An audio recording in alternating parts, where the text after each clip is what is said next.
हम इसको नकार नहीं सकते कि कामठी में भीम आर्मी का बूथ लेवल तक के काम है और मैं स्वयं 2011 से कामठी मौदा विधानसभा क्षेत्र में काम कर रहा हूँ। बूथ लेवल तक के हमारा काम है।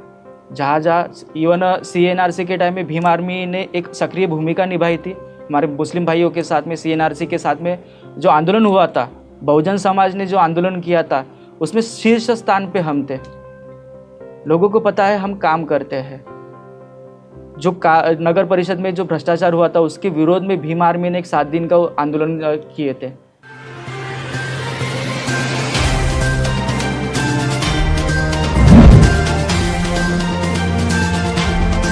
सत्ता संग्राम विदर्भ का, ये जो विदर्भ में कामठी विधानसभा है, ये ज्यूरिडिक्शन और इसका क्षेत्रफल नागपुर जिले के सारे विधानसभा से सबसे बड़ा क्षेत्रफल में ये एक तरीके से रिकॉर्ड दर्ज करती है। और साथ ही साथ अपनी समस्याओं के लिए, बेरोजगारी के लिए और पानी की समस्या के लिए या रोजगार के लिए ये पूरे महाराष्ट्र में हमेशा असेंबली में कामठी विधानसभा से लेके तो मौदा तक जो ये क्षेत्र है, चाहे मिहान का क्षेत्र रहे या खापरी का क्षेत्र रहे, ये चर्चा का विषय रहता है।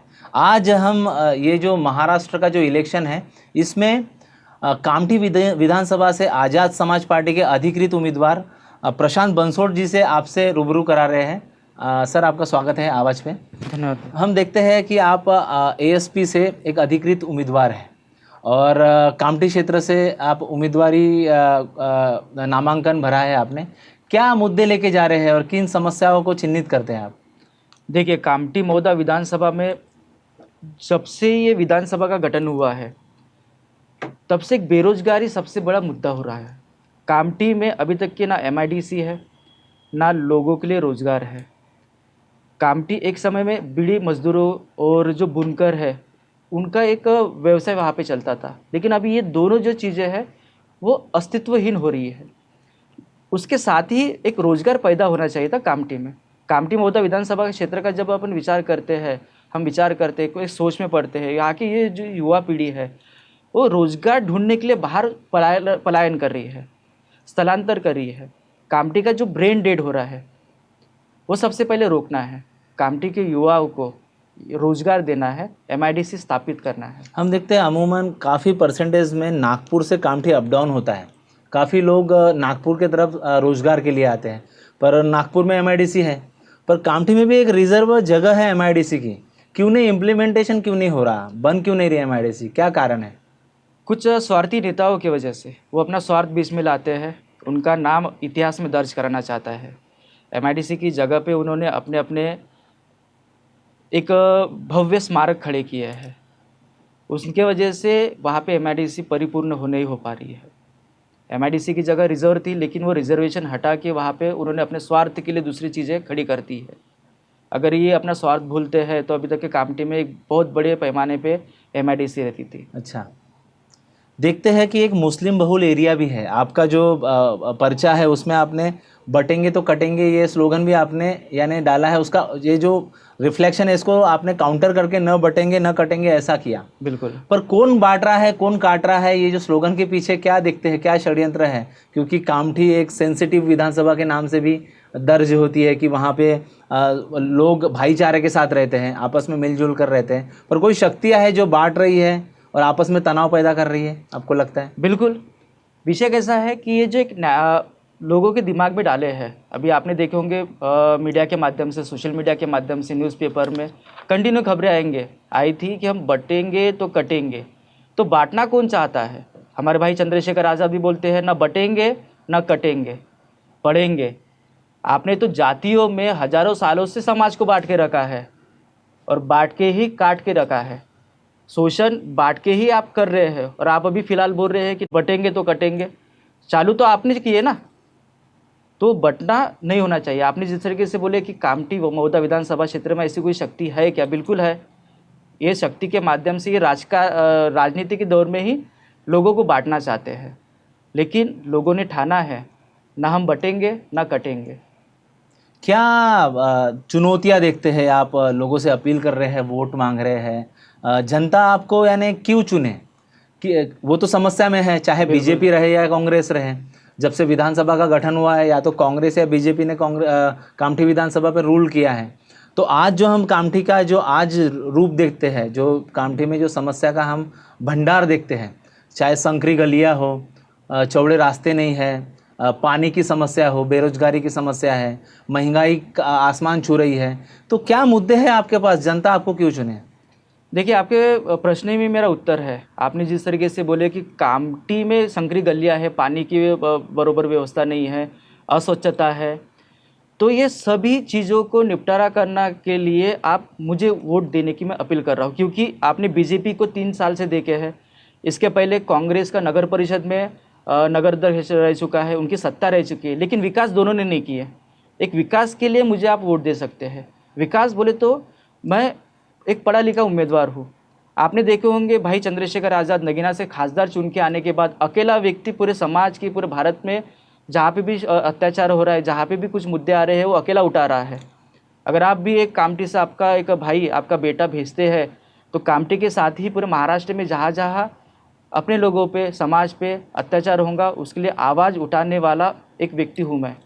बूथ लेवल पर एक कुछ हर राजनीतिक पार्टी का एक संगठन होता है, बिल्कुल। उसका एक काम होता है, उसका एक हिस्ट्री यानी एक ट्रैक रिकॉर्ड होता है। आज़ाद समाज पार्टी अगर से उत्तर भारत में हिंदी पट्टी में वो सक्सेस हुई, उसका एक विद्रोह हुआ, यानी एक आंदोलन का एक स्वरूप में राजनीतिक पार्टी बनी, वो उसका एक हिस्ट्री है वहाँ पर कामठी में आज़ाद समाज पार्टी का क्या, यानी क्यों लोग चुनेंगे आपको? क्या लगता है कि यहाँ पर उसका बैकग्राउंड नहीं, कुछ धरातल नहीं, यहाँ पर आज़ाद समाज पार्टी का काम नहीं, आपको जनता क्यों चुने? ये देखिए, हम ये नहीं बोल सकते कि आज़ाद समाज पार्टी का कामठी के धरातल पे कुछ नहीं है। आज़ाद समाज पार्टी का गठन 2022 में हुआ था। उसके पहले भीम आर्मी के नाम से, अभी भी हम भीम आर्मी के नाम से काम कर रहे हैं। भाई जब जेल से छूट के आए थे NSA के यहाँ से, तो कामठी भी आए थे। 2018 की बात है ये। 2018 से भीम आर्मी कामठी और कामठी मौदा विधानसभा क्षेत्र में काम कर रही है। तो हम इसको नकार नहीं सकते कि कामठी में भीम आर्मी का बूथ लेवल तक के काम है। और मैं स्वयं 2011 से कामठी मौदा विधानसभा क्षेत्र में काम कर रहा हूँ। बूथ लेवल तक के हमारा काम है। जहाँ जहाँ इवन CNRC के टाइम में भीम आर्मी ने एक सक्रिय भूमिका निभाई थी।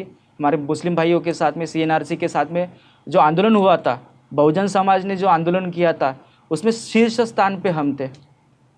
लोगों को पता है हम काम करते हैं। जो नगर परिषद में जो भ्रष्टाचार हुआ था, उसके विरोध में भीम आर्मी ने एक 7 दिन का आंदोलन किए थे। अच्छा, एक सेंसिटिव संवेदनशील विधानसभा के नाम से कामठी का जो एक पूरा एरिया है उसको जाना जाता है। वहाँ हिंदू और मुसलमान एक कुछ दंगे भी हम चिन्हित करते हैं जो इतिहास में हुए हैं। तो जो वहाँ के वोटर्स हैं, इन सब बहकावे में ना आए, गुमराह ना हो, नफ़रत के लोग अगर से कुछ फैला रहे हो उसमें वो उस नफ़रत के शिकार ना हो, इस पे क्या सोचता है आज़ाद समाज पार्टी? देखो, आज़ाद समाज पार्टी की मंशा बस कामठी मौदा विधानसभा नहीं, पूरे भारत में कहीं भी जातीय दंगल ना हो या कोई भी समाज में रोष पैदा हो के आपस में न भिड़े, ये हमारी सोच है। रहा विषय कामठी संवेदनशील होने का, ये लोगों ने, कुछ चुनिंदा लोगों ने, स्वार्थी लोगों ने, राजनेताओं ने लोगों के दिमाग में डाले हैं कामठी अति संवेदनशील क्षेत्र है। पर वहाँ दंगे हुए हैं, उस वक्त कांग्रेस और बीजेपी की क्या भूमिका देखते हैं आप? ये दोनों ही दंगे करवाने वाले थे। हमारी भूमिका ऐसी रहती है कि दंगे नहीं होने चाहिए। ये दोनों पक्ष जिसने का आपका नाम लिया, जो पहले दंगे हुए हैं उनकी बात कर रहा हूँ मैं। ये दोनों पार्टी पहले से अस्तित्व में है और ये दोनों ही पार्टियाँ ऐसी है जो दंगे कराना चाहती है। इनका इसके पीछे राजनीतिक स्वार्थ रहता है। अच्छा, उन दंगों में आप आरोप लगा रहे हैं कि राजनीतिक स्वार्थ की वजह से हुआ? बिल्कुल। चाहे मुस्लिम कम्युनिटी हो, वो अलग अलग फ़िरक़ों में बटी हुई है। शिया कम्युनिटी अलग है, सुन्नी अलग है, पसमंदा अलग है, या अहले हदीस अलग है। उसी तरीके से हम देखते हैं कि आदिवासियों में भी गुटबाजी है, शेड्यूल कास्ट में भी गुटबाजी है। इन सब का फ़ायदा आपको लगता है कि कांग्रेस और बीजेपी उठाती है? डेफिनेटली वो जो अभी ये नैरेटिव चल रहा है, एक लोगों के इसमें चल रहा है कि बटेंगे तो कटेंगे, इसका इस्तेमाल ये कांग्रेस और बीजेपी सदियों से करती हुई आ रही है। ये पहले बांटते हैं, फिर अपने वोट काटते हैं और ये अपना उम्मीदवार चुन के लाते हैं। अभी देखिए, अगर से आप 2019 के आंकड़े देखें तो जो सावरकर साहब है वो 1,18,000 मतों से जीते। बिल्कुल। और सुरेश भोयर सेकंड नंबर पे रहे, लगभग 1,07,000 वोट। तो ये जो वोट आ रहे हैं, लोग तो पसंद कर रहे हैं बीजेपी को। 14 के आंकड़े देखेंगे तो चंद्रशेखर बावनकुले 1,26,000 वोटों से यानी आगे थे, और 86,000 राजेंद्र मुल्ले सेकंड नंबर पर थे। तो ये जो 1 लाख के ऊपर वोट जाते हैं कामठी विधानसभा में, इतना नफरत होने के बाद भी मतदाता लोग उनको जीत के लाते हैं। देखिए, तो उनको क्या अपील करेंगे आप? अपील तो करूंगा ही मैं साथ में, लेकिन एक विषय ऐसा है, आपने जो एक मुझे स्टैटिस्टिक्स बताए, एक आंकड़ा बताए, 2014 में नियर अबाउट तो भी 40,000 के ऊपर से मार्जिन से बीजेपी के जो उम्मीदवार है वो चुन के आए थे। हाँ जी। लेकिन 2019 में उनकी मार्जिन कम हो गई। तो अगर चंद्रशेखर बावनकुले 18,000 तक आ गई। 18 नहीं, वो 10,000 तक क्या हाँ, आ गई हाँ। है। हाँ, अगर 7,000 थे, 1,07,000। बिल्कुल, अगर उस समय में 2019 में जो अभी बीजेपी के प्रत्याशी है वो खड़े होते तो डेफिनेटली वो हारते थे। उनका चेहरा, उनके बीजेपी के इंटरनल सर्वे में पता चला कि यहाँ से अगर बावनकुले साहब को फिर से रिपीट करते हैं तो ये चुन के नहीं आ सकते, इसलिए तुरंत में आनन फानन में सावरकर जी को रिप्रेजेंट किया गया। लेकिन फिर भी कांग्रेस उस चीज़ का फ़ायदा उठा नहीं पाई। वो जीत सकती थी लेकिन जीत नहीं पाई।